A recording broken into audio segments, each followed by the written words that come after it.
Salam lestari para pegiat perhutanan sosial. Kita lanjutkan ke materi kelima sesi kedua. Jadi kita akan coba lihat ranah kelembagaan di tingkat petani. Jadi seperti saya coba listkan ya di sini potensi bentuk-bentuk KPS yang macam-macam, lalu didekati dengan secara kelembagaan usahanya didekati secara seragam dalam bentuk KUPS.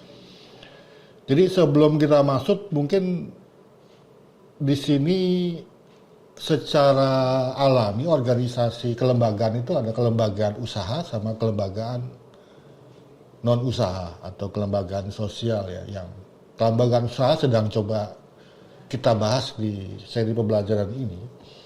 Jadi kelembagaan usaha itu memang lembaga yang dikelola oleh lebih dari satu orang, kelompok misalnya, memang diperuntukkan untuk usaha. Sementara yang sosial diperuntukkan tidak untuk usaha. Logikanya adalah aturan mainnya juga mengacu ke situ. Lalu kemudian pengesahannya juga begitu. Jadi pengesahannya biasanya yang disebut dengan berbadan hukum atau tidak berbadan hukum ya.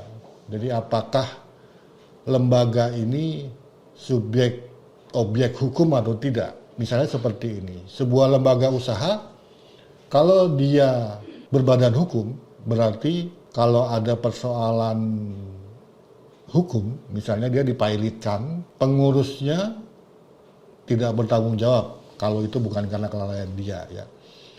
Jadi harta pengurus, harta anggota tidak bisa ikut bagian dari harta lembaga usaha berbadan hukum. Itu logikanya.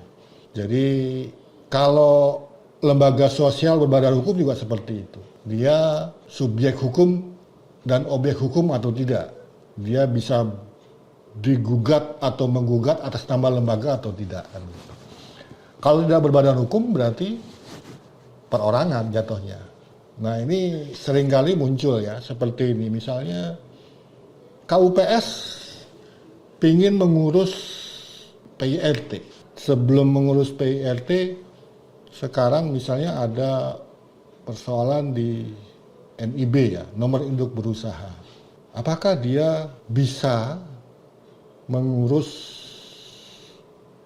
dua izin yang penting itu? Nomor induk berusaha itu pengganti tanda daftar perusahaan, surat izin usaha zaman dulu namanya itu sekarang dijadikan satu jadi NIB. Jadi dia terdaftar sebagai pelaku usaha. Faktanya tidak bisa gitu. Jadi namanya KUPS kalau dia mau ngurus PIRT, misalnya KUPS Berkah Tani, tidak bisa atas nama KUPS Berkah Tani izinnya, tetapi izinnya perorangan. Ini jadi persoalan.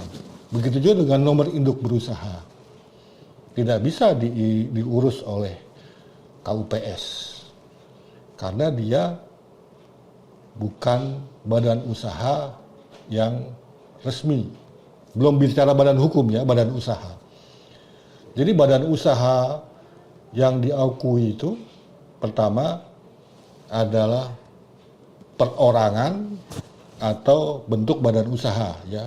Subjek hukumnya bisa perorangan atau badan usaha. Badan usaha ada dua. Badan usaha tidak berbadan hukum, misalnya CV, firma itu badan usaha tidak berbadan hukum. Ada badan usaha berbadan hukum, misalnya koperasi, PT, sekarang BUMDes, itu badan usaha berbadan hukum. Bedanya apa sih? Kalau dia berbadan hukum, berarti dia subjek dan objek hukum, bukan perorangan. Tapi kalau tidak berbadan hukum, subjek hukumnya tetap perorangan. Kasusnya, kalau misalnya ada kerugian di badan usaha, di koperasi karena dia badan hukum, ya harta koperasi saja yang bisa disita, harta pengurus anggotanya tidak bisa.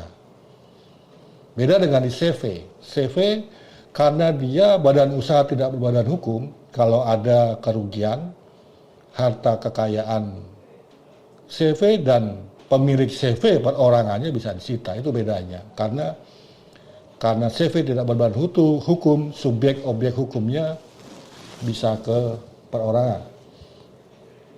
Nah, kasus pengurusan Regions juga seperti itu. Di lapangan terjadi yang namanya kelompok tani, KWT, tidak bisa ngurus NIB, nomor induk berusaha. Tidak bisa mengurus PIRT. Jadi pensiasatannya adalah jadi perorangan. Ketuanya yang atas nama untuk ngurus NIB, kan seperti itu. PIRT-nya atas nama ketuanya, bukan atas nama kelompok usahanya. Jadi memang kalau bicara kelembagaan usaha KUPS, itu memang secara sistem nggak bisa masuk sebagai dia badan usaha yang bisa mengurus perizinan tahap lanjut untuk membantu kegiatan usahanya. Karena NIB itu penting, selain untuk mengurus PIRT misalnya, dia bisa untuk mengurus bantuan permodalan, bisa mengurus izin tahap lanjut misalnya, izin ekspor macam-macam. Nah ini pentingnya kelembagaan usaha itu mengikuti aturan yang berlaku. Terus kemudian kalau kita lihat di level KPS, ternyata kalau kita lihat ya, kita akan bicara LDPHD nanti, tetapi secara umum ada dua anasir di situ. Pertama adalah ada yang sifatnya non usaha sesuai ranah KPS yang diskemakan oleh KLHK, ada juga yang bentuknya badan usaha, bahkan sudah berbadan hukum. Jadi KPS bisa saja perkumpulan, bisa saja yang dia bukan badan usaha, bisa saja dia badan usaha, dalam ini koperasi. Nah, sebenarnya koperasi lebih punya kekuatan organisasi sebagai badan usaha ketimbang KUPS, kan gitu. Jadi ini agak menarik untuk kita kaji. Jadi kalau kita lihat, coba kita lihat KTH. KTH itu sebenarnya karena dia ditetapkan oleh Kades, kemudian dia bisa didaftarkan, disahkan badan hukumnya bukan badan usaha, tapi perkumpulan oleh Kemenkumham. Dia klasifikasi kelembagaan sebenarnya LKD atau Lembaga Kemasyarakatan Desa. Jadi lembaga yang dibentuk disahkan oleh pemerintah desa, tetapi punya hubungannya adalah konsultatif, koordinatif saja. Keputusan program kerja itu Pemdes tidak campur tangan, semuanya diserahkan kepada anggota LKD. Jadi LKD ini contohnya misalnya Poktan, KWT, Kelompok Wanita Tani, Linmas juga LKD, LPM, Lembaga Pengabdian Masyarakat tingkat desa juga LKD, Karang Taruna, Dasa Wisma itu bentuk LKD. Kalaupun dia butuh pengesahan status ke Kemenkumham menjadi badan hukum, ya bentuknya ke perkumpulan, bukan ke bentuk-bentuk badan hukum badan usaha seperti koperasi, apalagi PT gitu. Nah, MHH agak unik lagi. MHH sebenarnya dia paguyuban, jadi dia sosial, tetapi dia juga badan hukum publik, bahkan mengatur hukum ke anggotanya. Ini unik di MHA. Jadi dia sebenarnya sudah subjek hukum dan objek hukum secara khusus. Ya, ini kalau kita lihat dia juga bukan badan usaha, dia lebih ke sosial, ya, perkumpulan paguyuban itu kan model-model perkumpulan. Nah ini dia ditetapkan oleh bupati berdasarkan asal usul ya. Nah yang menarik adalah LDPHD, Lembaga Desa Pengelola Hutan Desa. Apa sih Lembaga Desa Pengelola Hutan Desa itu? Apakah dia LKD? Jadi pertanyaan apakah dia LKD? Sama seperti, LKD ya. Apakah dia Lembaga Kemasyarakatan Desa? Dulu namanya LPHD, Lembaga Pengelola Hutan Desa. Ya, Lembaga Pengelola Hutan Desa. Konsekuensinya apa? Kalau LPHD harusnya, kalau dia sebagai LKD, LPHD harusnya dia hubungannya dengan Kades konsultatif dan koordinatif. Keputusan segala macam, termasuk pembagian keuntungan diserahkan pada anggota. Tapi ini kan tidak. Jadi konsep saya melihat perubahan menjadi LDPHD membawa konsekuensi dia sebenarnya seperti BUMDes, ya, setaranya dengan BUMDes, bukan setaranya dengan LKD yang lain. Kenapa demikian? Karena BUMDes diminta untuk mengelola aset desa dalam bentuk modal, ya, uang cash dalam bentuk modal untuk berusaha, untuk kesejahteraan masyarakat desa. LDPHD juga seperti itu. Dia dimandatkan untuk mengelola aset desa berupa lahan yang dipinjamkan oleh negara, yang dikelola untuk kesejahteraan masyarakat desa. Kan sebenarnya mirip. Jadi harusnya LDPHD ini ditetapkan di musyawarah desa, bukan di rapat pembentukan kelompok, kan seperti itu.